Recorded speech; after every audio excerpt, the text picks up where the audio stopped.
The rain was coming down hard that Tuesday night in Detroit. Diane Foster pulled her old jacket tighter around her shoulders as she hurried toward her apartment building. Her feet ached something terrible. 12 hours at the hospital will do that to you, especially when you're on your feet the whole time taking care of patients. She was 42 years old and felt every bit of it tonight. The double shifts were killing her, but what choice did she have? Her 2 daughters needed school supplies. Maya wanted to join the debate team, which cost money, and Keisha needed new shoes. The bills never stopped coming, but Diane never complained out loud. That wasn't her way. As she approached the entrance to her building, something caught her eye. At first, she thought it was just a pile of old clothes someone had dumped under the stairwell, but then the pile moved. Diane stopped in her tracks, her nurse instincts kicking in immediately. She took a few careful steps closer. That's when she saw him. A little boy, couldn't have been more than 8 or 9 years old, curled up in a tight ball under the concrete stairs. He was soaking wet, shivering so hard his whole body shook. His clothes were torn and dirty, hanging off his small frame like rags. "Hey, sweetie," Diane said softly, keeping her distance so she wouldn't scare him. "You okay under there?" The boy's head snapped up, and Diane's heart broke right there on that wet sidewalk. His eyes were huge with fear, like a cornered animal. Even in the dim light from the street lamp, she could see the bruises. Dark purple marks on his thin arms, a nasty cut above his eyebrow that looked a few days old. His lip was split and swollen. "I'm not going to hurt you, baby," Diane said, crouching down slowly. The rain was pouring over her now, but she didn't care. "My name is Diane. I live right here in this building. Are you hurt?" The boy didn't answer. He just stared at her with those frightened eyes, pressing himself further back against the cold concrete wall. Diane's mind was racing. She'd seen a lot in her years as a nurse. She'd seen accidents, illnesses, all kinds of injuries. But she knew abuse when she saw it. Those bruises weren't from falling off a bike. That split lip wasn't from a playground accident.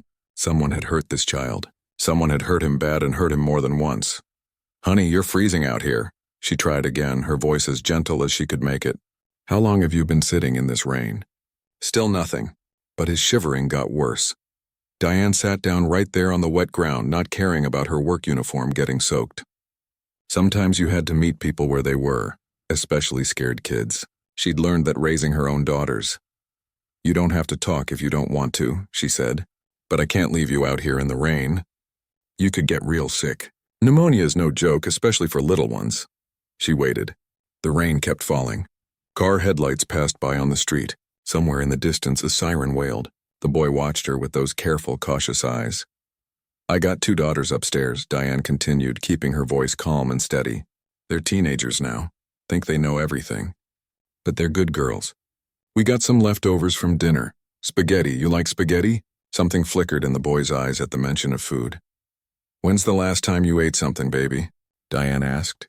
The boy's thin shoulders moved up and down just a little. A tiny shrug. "Okay," Diane said. "Here's what I'm thinking. You come on up to my apartment just for a little bit. Get out of this rain. I'll make you a plate, get you a warm towel. You don't have to tell me nothing you don't want to. And if you want to leave after you eat, that's okay too. But I can't let you sit out here in the cold and wet. My conscience won't let me sleep tonight if I do that. What do you say?" The boy looked at her for what felt like forever. Diane could see him thinking, weighing his options, trying to decide if she was safe. Lord knows what this child had been through to make him this scared of a grown woman offering help. Finally, so quietly she almost didn't hear it, he whispered, "Okay." Diane felt relief wash over her. "All right then, let's get you inside." She stood up slowly, giving him space. The boy unfolded himself from his hiding spot, and Diane got a better look at him. He was small for his age, way too skinny. His clothes were wrong for the weather. Just a thin t-shirt with holes in it and pants that were too short. No jacket, no shoes, just dirty socks with holes in the toes. They walked to the apartment in silence. Diane kept glancing at him from the corner of her eye. He walked with a limp, favoring his left leg. Another injury, her hands clenched into fists at her sides. Who does this to a child? When they got inside her apartment, her daughters were in the living room doing homework. Maya looked up first and her eyes went wide when she saw the boy. "Mama, who's this?" she asked, already moving toward them. "We got a guest tonight," Diane said simply. Baby, go get some towels and maybe some of those old clothes we were gonna donate. Keisha, warm up some of that spaghetti from dinner. Her girls didn't ask questions. They'd been raised right. They just moved into action, and Diane felt proud of them in that moment. She led the boy to the bathroom and handed him a towel. You can clean up in here if you want. Take your time. While he was in there, Diane went to the kitchen where Keisha was heating up food. Mama, is he okay? Keisha whispered. He looks so scared. I know, baby. We're gonna help him, all right? Just be gentle. When the boy came out of the bathroom, his face was cleaner, but the bruises stood out even more now. Maya had laid out some old sweatpants and a t-shirt that would be too big on him, but at least they were dry and warm. They all sat down at the small kitchen table. Diane put a plate of spaghetti in front of him, and the way he looked at that food nearly made her cry. He ate like he hadn't seen a meal in days, which he probably hadn't. Slow down, sweetie, Diane said gently. It's not going anywhere. You'll make yourself sick eating that fast. He did slow down just a little. When he finished the first plate, Diane gave him another. And then another. Her daughters watched quietly, understanding without being told that something serious was happening. After he finally stopped eating, Diane brought him a glass of water. What's your name, honey? The boy looked at the glass in his hands. For a long moment, Diane thought he wouldn't answer. Then so quiet she had to lean in to hear. Tommy. Tommy Jenkins. Tommy, Diane repeated, giving him a warm smile. That's a good, strong name. Tommy, can you tell me where you live? Where your family is? Tommy's whole body went rigid. The fear came flooding back into his eyes. No, he said quickly. Can't go back. Please don't make me go back. Hey! Diane reached out but didn't touch him, not wanting to scare him more. Nobody's making you do anything. You're safe here. He'll find me, Tommy whispered, and tears started rolling down his cheeks. He always finds me, and when he does, it's gonna be worse. It's always worse when I run. Diane felt her heart crack wide open. Who, baby? Who are you running from? My foster dad, Tommy said, and now he was crying for real. Mr. Dale, he gets real mad. He says I'm bad. Says I need to be taught lessons. But I try to be good, miss, I really try. But he still gets mad and He couldn't finish the sentence. He didn't have to. Diane moved her chair closer. Tommy, look at me. Look right at me, baby. Tommy lifted his tear-streaked face. You are not bad, Diane said firmly. You hear me? Whatever that man told you is a lie. You are a child. You are a good child. And what he's doing to you is wrong. It's not your fault. None of it is your fault. Tommy just stared at her like nobody had ever said those words to him before. Like he wanted to believe her but didn't know how. You can sleep here tonight, Diane continued. On the couch. It's comfortable. My girls will get you some blankets. And tomorrow we're gonna figure this out together. But right now you need rest. When's the last time you slept somewhere safe? Tommy couldn't answer that question. He probably didn't even know. That night, after Tommy fell asleep on the couch wrapped in blankets, Diane sat at her kitchen table with a cup of coffee she didn't drink. Her daughters had gone to bed. The apartment was quiet except for the sound of the rain still falling outside. She looked at the sleeping boy, so small and broken, and made a decision. She didn't know exactly what she was going to do yet. She didn't know how she was going to make this work with her own money troubles and busy schedule, but she knew one thing for absolute certain. She wasn't going to let this child go back to being hurt. Whatever it took, however long it took, she was going to fight for him. Diane Foster had never been the type to walk away from someone who needed help. And Tommy Jenkins needed help more than anyone she'd ever met. So that's what she would give him. Help, protection, and maybe if she did this right, a chance at something he'd never had before. Hope. Diane woke up that next morning with her neck stiff from sleeping in the chair. She'd wanted to stay close to Tommy, just in case he woke up scared or tried to run. The early morning light was coming through the window, and she could see him still asleep on the couch, finally looking peaceful. She made coffee as quietly as she could and sat back down at the kitchen table. Her mind had been working all night, even in her sleep. She knew she had to report what was happening to Tommy. That was the law, and more than that, it was the right thing to do. But she'd seen how the system worked. She'd seen kids slip through the cracks, get sent back to bad situations, or bounce around from place to place until they gave up hoping things would get better. She pulled out her phone and scrolled through her contacts until she found the name she was looking for. Patricia Wilson. They'd gone to nursing school together 20 years ago, and now Patricia worked for Child Protective Services. If anyone would listen and actually care, it would be her. "Girl, do you know what time it is?" Patricia answered, her voice thick with sleep. "I need your help," Diane said simply. "Got a situation here and I need to know how to do this right." She told Patricia everything. About finding Tommy, the bruises, his fear, what he'd said about his foster father. Patricia listened without interrupting, and Diane could hear her friend's breathing change as she got more awake and more concerned. "Okay," Patricia finally said. "First thing, don't call the regular hotline. Those calls can take days to get processed, and in the meantime, this boy could get pulled back into that home. Give me an hour. I'm going to make some calls, get the right people involved. You just keep him safe until I can get there." True to her word, Patricia showed up an hour later with a CPS investigator named Mr. Brennan. He was a white man in his 50s, carrying a worn briefcase and looking like he'd rather be anywhere else. Diane didn't like him immediately, but she kept her face neutral. Tommy had woken up by then, and when he saw the strangers, he moved closer to Diane. She put a gentle hand on his shoulder. "Tommy, this is my friend Patricia. She's here to help. And this is Mr. Brennan. They need to ask you some questions about what's been happening to you. Is that okay?" Tommy looked up at her with those big, scared eyes. "You gonna stay?" "Every single second," Diane promised. "I'm not going anywhere." The interview was hard to watch. Tommy struggled to put words to what had been done to him. Mr. Brennan asked his questions in a flat, bored tone that made Diane's blood pressure rise. He seemed more interested in filling out his forms than in the terrified child sitting in front of him. "And you're sure about these incidents?" Mr. Brennan asked, like Tommy might be making it up. "Kids sometimes exaggerate when they're angry with their parents." "He's not his parent," Diane cut in sharply. "He's a foster parent who's been beating this child." Mr. Brennan looked at her over his glasses. "Ma'am, I need to hear it from the child." Tommy nodded, his voice barely a whisper. "It's true. All of it." After they left, taking Tommy with them for a medical examination and temporary placement, Diane felt sick to her stomach. Patricia stayed behind for a moment. "I know that look," Patricia said. "You're worried."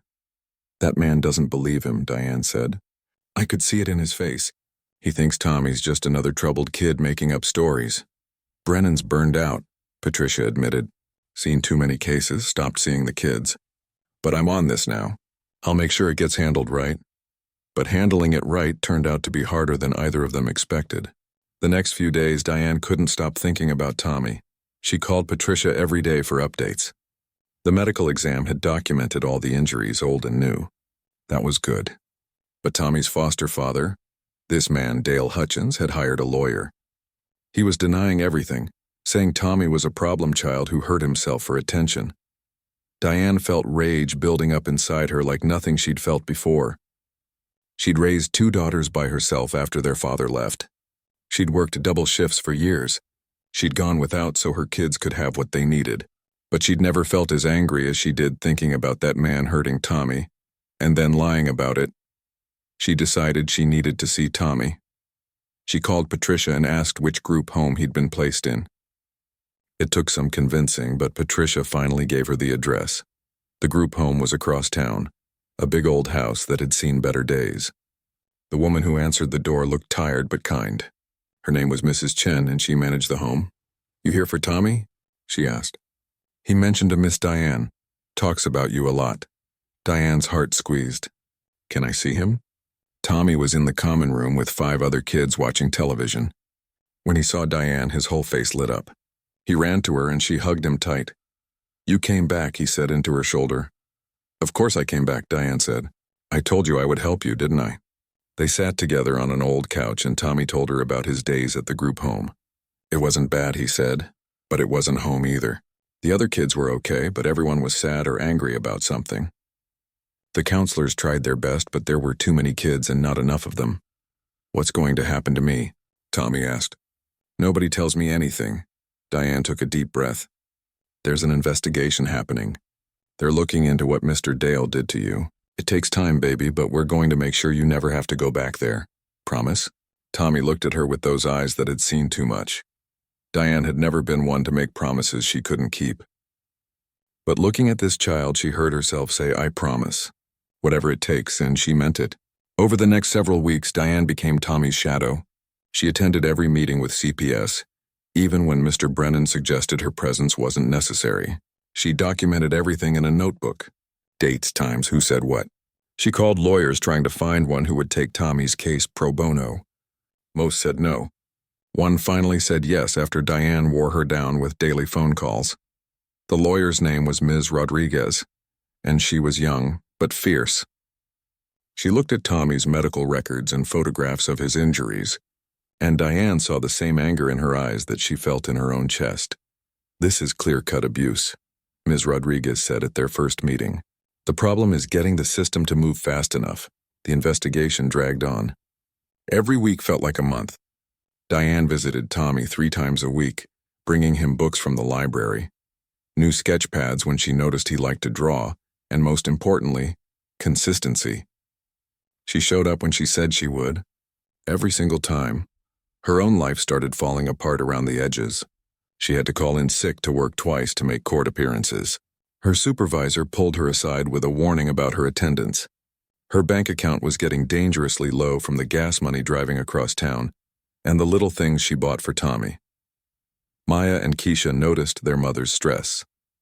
One night they sat her down at the kitchen table. "Mama, we want to help," Maya said. "I can pick up more babysitting jobs." "Keisha can too." "Girls, no," Diane started, but Keisha interrupted. "Mama, you taught us to help people who need it. That little boy needs it. We're a family. We do this together." Diane felt tears sting her eyes. Her daughters were good kids. Really good kids.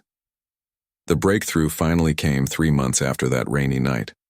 Ms. Rodriguez had been digging, and she found 2 other former foster children who'd been placed with Dale Hutchins.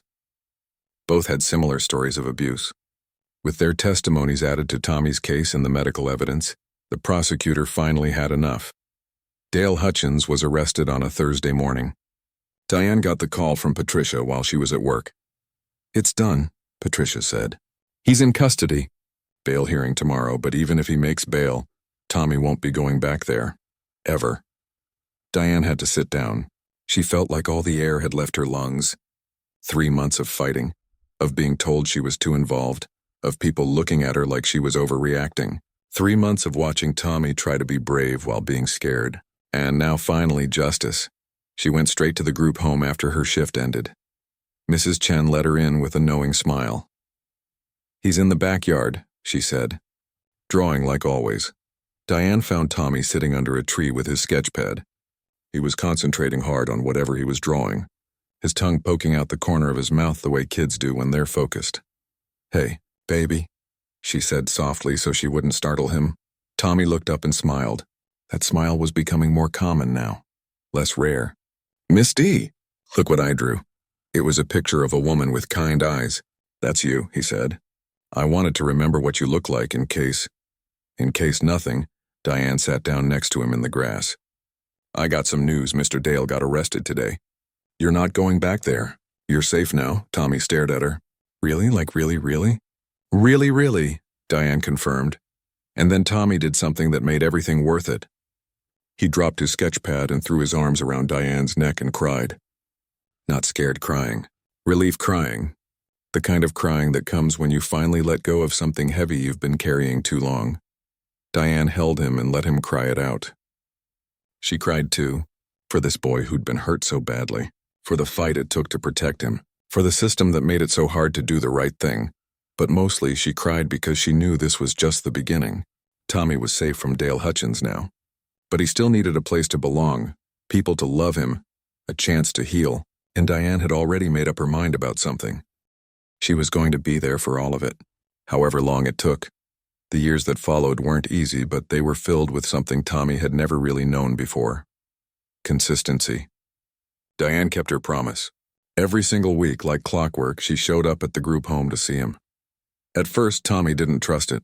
He'd wait by the window on visiting days, watching for her car, half expecting her not to come. But she always did. Rain or shine, whether she felt good or terrible, whether she had money or was scraping by, Diane Foster showed up for Tommy Jenkins. The system wouldn't let her officially foster him. Her apartment was too small, they said. She worked too many hours. She didn't have enough money saved up. It felt like they had 1,000 reasons why she couldn't take him home, even though she'd been the one who saved him in the first place. But Diane wasn't one to give up easy. If she couldn't be his foster mother, she'd be something else. She signed up for a mentoring program through the group home, became his official big sister through the paperwork, though everyone knew she was so much more than that. It gave her rights to take him on outings, attend his school meetings, be listed as an emergency contact. It wasn't everything she wanted, but it was something. Tommy was 9 years old when they started this new chapter together. He'd been through so much already that he had walls built up around his heart higher than any kid should have. He'd get angry over small things, throw things, refuse to talk for days. The counselors at the group home said it was normal for kids with his history. Trauma, they called it. Said it would take time to heal. Diane had time. She had patience too, even when it was hard. There was this one incident when Tommy was 10. Diane had saved up to take him to a basketball game, something special he'd been excited about for weeks. But the morning of the game, one of the other kids at the group home accidentally broke Tommy's favorite pencil. It was just a pencil, nothing expensive, but Tommy lost it completely.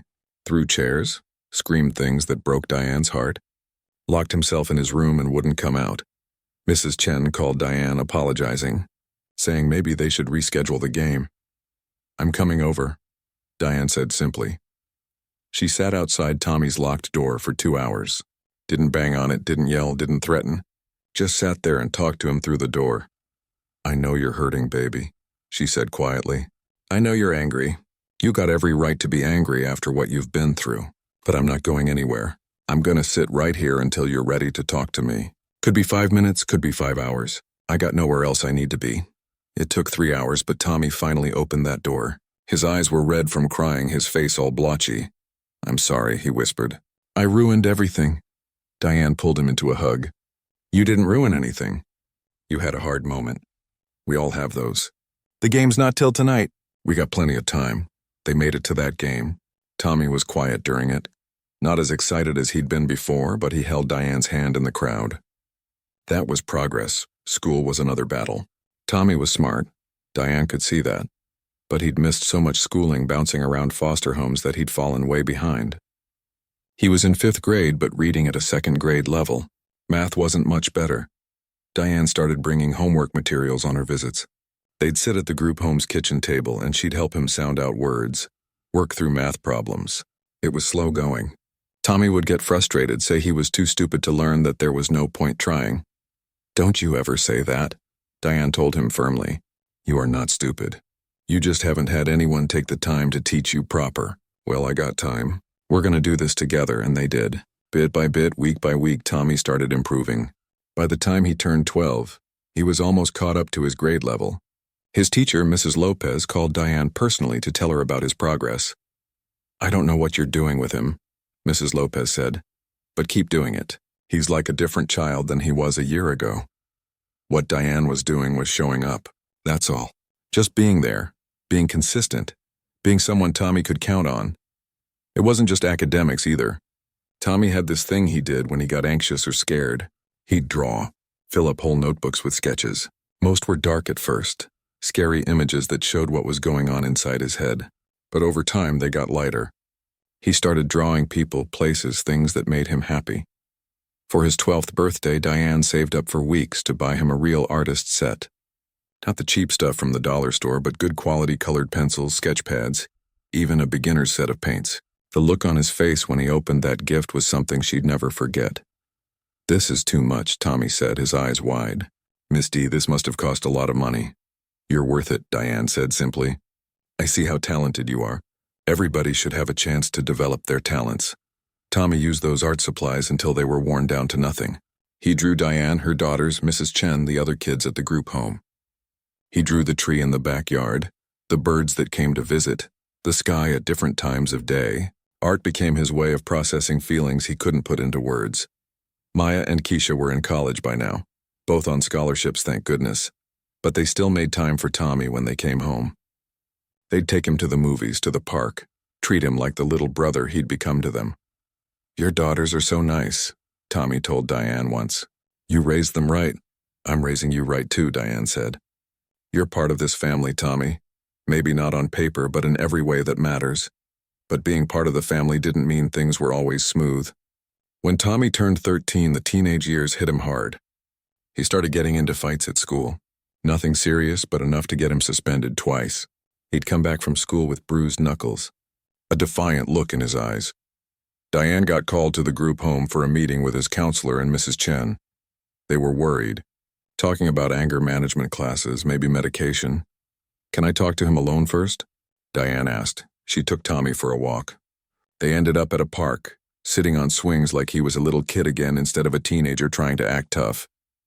You want to tell me what's going on? Diane asked. And don't tell me nothing because I know you better than that. Tommy was quiet for a long time, dragging his feet in the dirt. There's this kid at school, Kevin. He found out I'm in foster care. Keeps saying things, calling me names. Says my real parents didn't want me, that's why I got dumped. Diane felt that old familiar anger rise up. So you hit him? He wouldn't shut up, Tommy said, his voice breaking. He kept saying it in front of everybody and they were laughing and I couldn't take it anymore. Look at me, baby. Diane waited until he turned to face her. What that boy said is wrong. Your parents had problems. Adult problems that had nothing to do with you. You didn't get dumped. You got dealt a bad hand, that's all. But you know what? Some of the strongest people I know are the ones who had to fight for everything they got. I'm tired of fighting, Tommy said quietly. I know you are, Diane said. But fighting doesn't always mean using your fists. Sometimes fighting means proving people wrong by being better than they expect. You're smart, you're talented, you're kind when you let yourself be. Don't let some ignorant kid take that away from you. Tommy nodded, wiping his eyes with his sleeve. You really think I'm all those things? I know you are, Diane said. I've seen you grow from that scared little boy under the stairs to the young man sitting next to me right now. You've come so far, Tommy. Don't throw it away because of somebody else's ugly words. The fights at school stopped after that. Not immediately, but gradually. Tommy started handling things differently. He'd tell Mrs. Lopez when kids bothered him. He'd walk away instead of swinging. He started focusing more on his art, joining the school art club. When Tommy turned 16, reality hit them both. He was aging out of the system soon. In 2 years, he'd be 18 and the group home wouldn't be an option anymore. The counselors started preparing him for independent living, teaching him how to budget money, cook basic meals, fill out job applications. Diane watched this happening and felt panic rising in her chest. She'd been there for 8 years now, every week without fail. But what happened when the system let him go? Where would he live? How would he survive? She started making plans. She couldn't give him much, but she could give him something. She helped him get his first job at a grocery store stocking shelves. She taught him how to save money, open a bank account. She co-signed for him to get his first apartment when he turned 18, even though it scared her financially. Why do you do all this for me? Tommy asked her one day. He was 17 now, almost a man, but his voice still held that little kid uncertainty sometimes. Diane thought about how to answer. She could say a lot of things. That she saw something special in him, that God put him in her path for a reason, that she couldn't have lived with herself if she'd walked past him that rainy night. But what she said was simpler and more true. Because you're my boy. That's what you do for your kids. You show up, you help them grow, you give them roots and wings. And that's what you are to me, Tommy. You're mine, even if the paperwork doesn't say so. Tommy's eyes filled with tears. You're the only mother I've ever really had, Miss D. And you're the son I didn't know I needed, Diane said, pulling him into a hug. 8 years of weekly visits. 8 years of homework help and art supplies and showing up even when it was hard. 8 years of building something that looked like family even when the system said they couldn't be one. It wasn't perfect. There were still hard days, setbacks, moments of doubt. But through it all, Diane kept her promise. She didn't give up on Tommy Jenkins. And slowly but surely, Tommy stopped expecting her to. Tommy graduated high school on a warm June evening, and Diane was there in the audience cheering louder than anyone else. She'd taken the day off work, brought flowers, even made a congratulatory banner that Maya and Keisha helped her hold up. When Tommy walked across that stage to get his diploma, Diane cried happy tears. She knew how hard he'd worked for this moment. After the ceremony, Tommy found her in the crowd. He was wearing the suit she'd helped him pick out. Looking so grown up it made her heart ache a little. "I did it, Miss D," he said, grinning wide. "I actually did it." "I never doubted you for a second," Diane said, hugging him tight. "I'm so proud of you, baby." They went out for dinner that night. Diane and her daughters and Tommy celebrating at a restaurant that was fancier than what Diane could really afford. But some moments were worth the cost. Tommy talked about his plans, his dreams. He wanted to go to art school eventually, but first he needed to save money. He'd gotten a full-time position at the grocery store, moving up from stocking shelves to the customer service desk. "I'm going to make something of myself," Tommy said with determination. "I'm going to make you proud." "You already have," Diane told him. Every single day. A month later, Tommy moved to Chicago. There were more job opportunities there, he said. Better pay. Maybe he could take some classes at the community college. Diane helped him pack his few belongings into his old car, fighting back tears the whole time. "It's only a few hours away," Tommy said, seeing her face. "I'll call you all the time. And I'll visit." "You better," Diane said, trying to smile. "And you call me if you need anything." "Anything at all, you hear me?" "I will, Miss D, I promise." The first few months, Tommy kept his promise. He called every week, telling Diane about his new apartment, his job at a warehouse, the city. He sounded excited, hopeful. Diane felt proud but also worried. Chicago was big and Tommy was still just 18, still figuring out who he was. Then the calls started coming less frequently. Once every 2 weeks, then once a month. Tommy always had reasons. He was working overtime, he was tired, his phone bill was late, so his service got cut off. Diane tried not to worry, but mother's intuition is a real thing. Something felt off. What she didn't know was that Tommy was struggling. Really struggling. The warehouse job didn't pay as much as he'd hoped. His apartment was in a rough neighborhood because it was all he could afford. He was lonely in a way he hadn't expected, surrounded by millions of people but not knowing a single one. The old demon started creeping back in. Depression, anxiety, feeling like he didn't belong anywhere. He started hanging around with some guys from work who seemed friendly at first. They invited him places, made him feel included. But they were into things Tommy knew he shouldn't be doing. Small stuff at first, then bigger stuff. He knew better. Diane had raised him better. But when you're lonely and lost, sometimes bad company feels better than no company at all. 2 years went by like this. Tommy stopped calling almost completely. Maybe 4 times a year, and even then, the conversations were short, surface level. He'd tell Diane everything was fine, he was just busy. But his voice sounded different. Hollow somehow. Diane would lie awake at night wondering if she'd failed him. If she should have done more, tried harder to keep him close. Maya and Keisha told her she'd done everything she could, that Tommy was an adult making his own choices now. But that didn't make it hurt any less. Then came the call she'd been dreading. Tommy had been arrested. Petty theft, the public defender told her. He'd been caught stealing from a convenience store. Nothing violent, but enough to get him 6 months in county jail. Diane felt like someone had punched her in the stomach. Her boy, her Tommy, in jail. She couldn't afford a lawyer, couldn't afford to fly to Chicago. All she could do was what she'd always done. Show up in the way she could. She wrote him letters. Every single week, just like she'd visited him every week when he was in the group home. Long letters telling him about her life, about his sisters, about the neighborhood. Reminding him that he was loved, that this didn't define him, that he could come back from this. At first, Tommy didn't write back. Diane kept writing anyway. Week after week, pouring her heart onto paper, sending it to a jail cell in Chicago. 3 months in, she finally got a response. Tommy's handwriting was shaky and the letter was short. "Miss D, I'm sorry. I messed everything up. You believed in me and I let you down. I don't deserve you." Diane cried when she read those words. Then she sat down and wrote back immediately. "Baby boy, you didn't let me down. You stumbled. We all stumble sometimes. What matters is getting back up. I love you just as much today as I did when you were 8 years old under those stairs. That hasn't changed and it never will. You hear me? Nothing you do could make me stop loving you." The letters continued. Slowly, Tommy started opening up. He told her about the loneliness, the bad choices, how he'd felt so lost without her steady presence in his life. He told her things he'd never said before, about still having nightmares about his childhood, about feeling like he was damaged goods, about not knowing how to be a normal person. Diane wrote back with wisdom, with love, with the same patience she'd always shown him. She told him about therapy, about how healing wasn't linear, about how strength wasn't about never falling down but about getting back up every time you did. When Tommy got out of jail, he was 22 years old. He'd lost his apartment, his job, pretty much everything.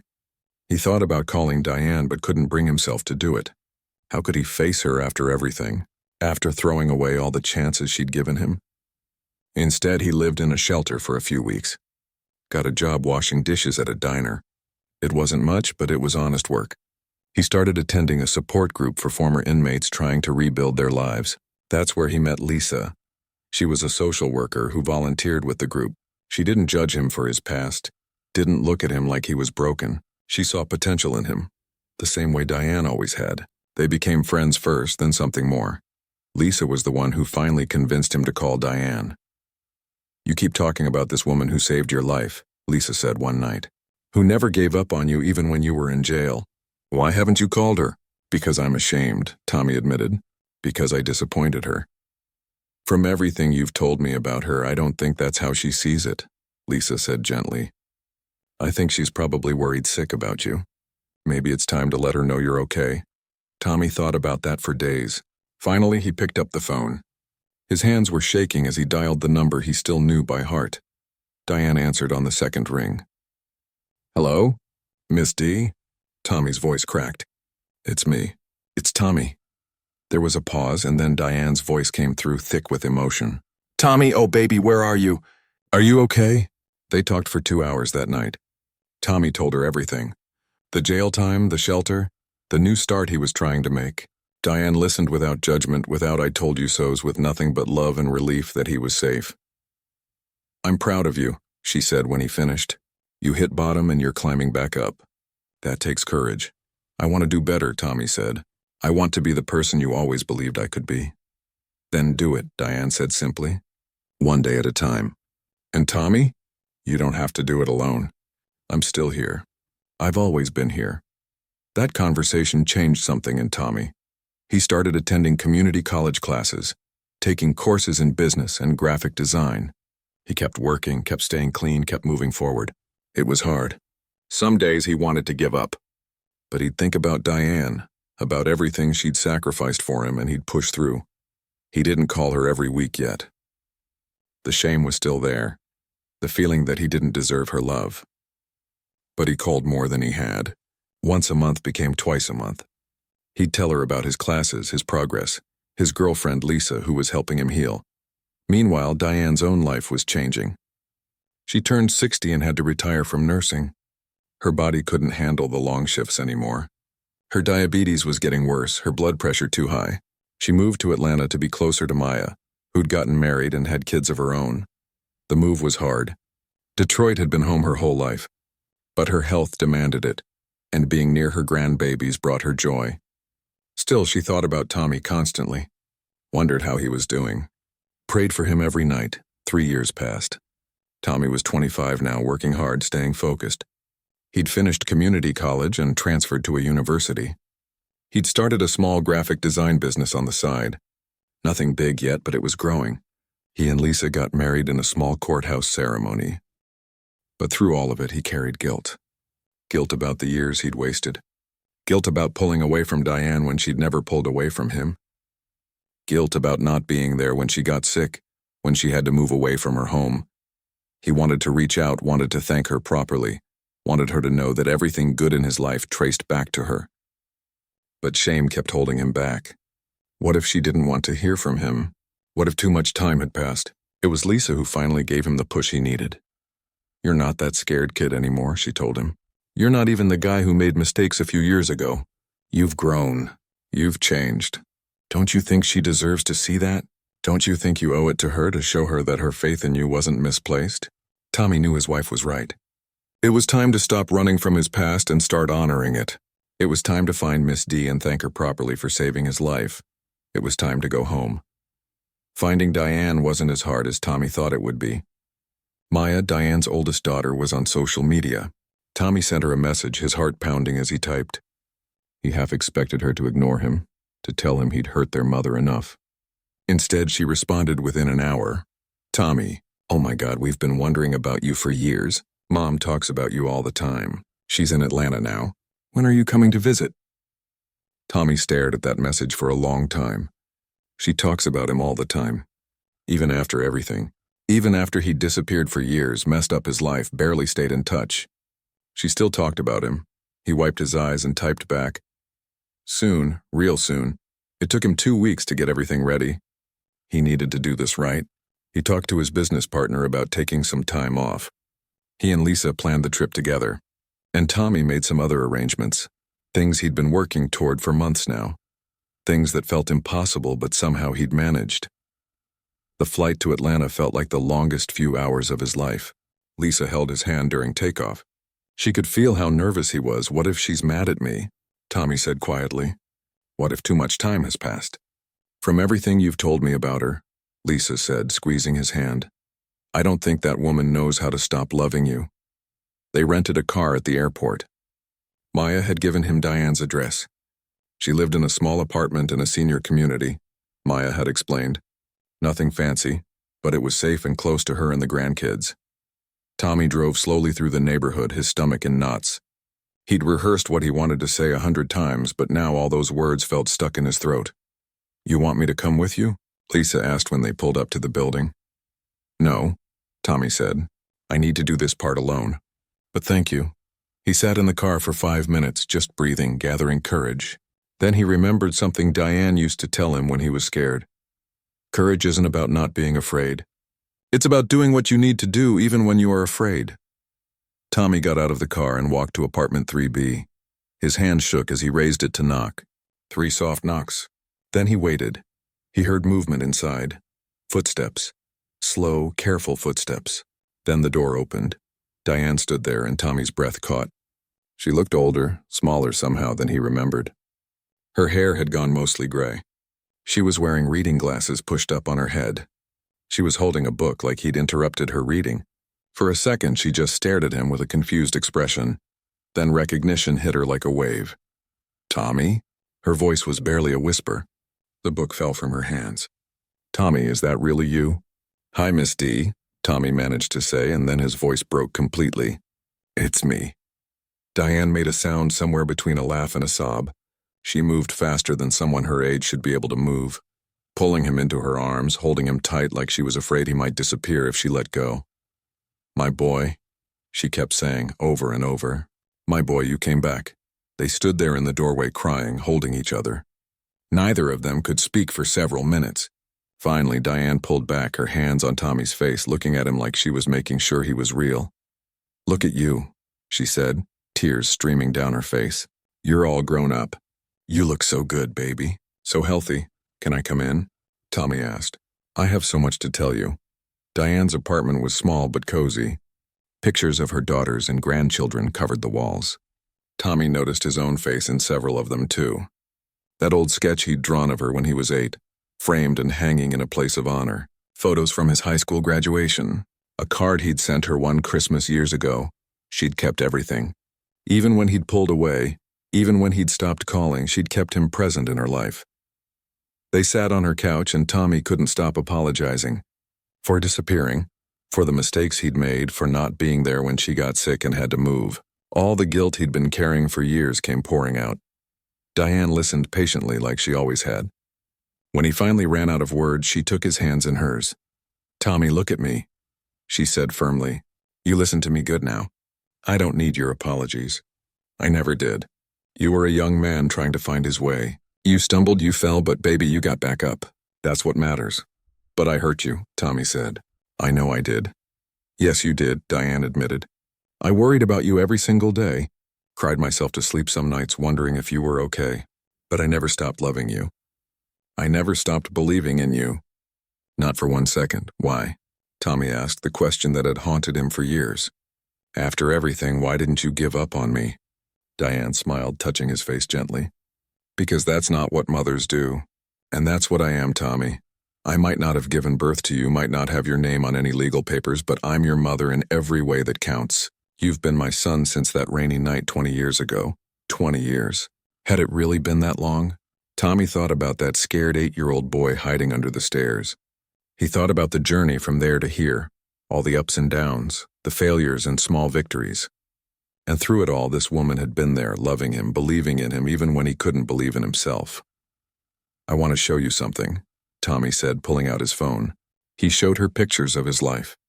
His business, which was doing better than he'd ever dreamed. Awards he'd won for his design work. Photos of him and Lisa at their small wedding. "This is my wife, Lisa. She's a social worker. She helps kids like I was. I told her all about you.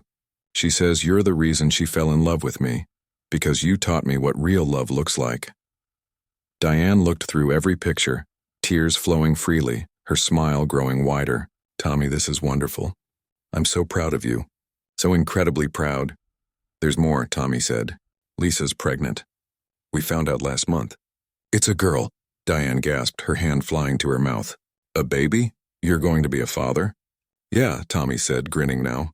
"And we want to name her Diana after you, and we want you to be Grandma D if that's okay. Be part of her life the way you were part of mine." Diane completely broke down then, sobbing happy tears. Tommy held her while she cried.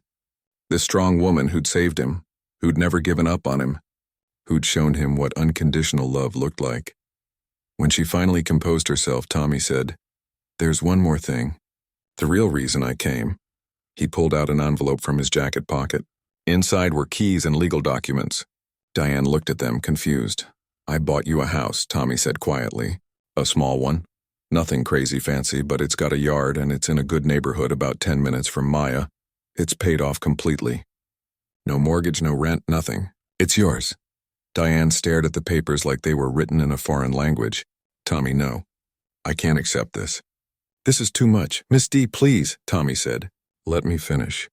I also set up an account for your medical bills and expenses. There's enough there to cover your medications, doctor visits, whatever you need. And there's a monthly payment coming to you, like a pension, so you don't have to worry about money anymore." "Tommy, I don't need," Diane started, but he interrupted her gently. "I know you don't need it. You never needed anything from me except for me to be okay. But I need this. I need you to understand what you did for me. You saved my life, Miss D. Not just that night when you found me, but every week after that. Every visit, every letter, every moment you showed up when nobody else would. You gave me a foundation to build my life on. You taught me that I was worth loving. Without you, I'd be dead or in prison or just lost somewhere." He took her hands again, looking her straight in the eye. "This isn't charity. This isn't me trying to pay off a debt.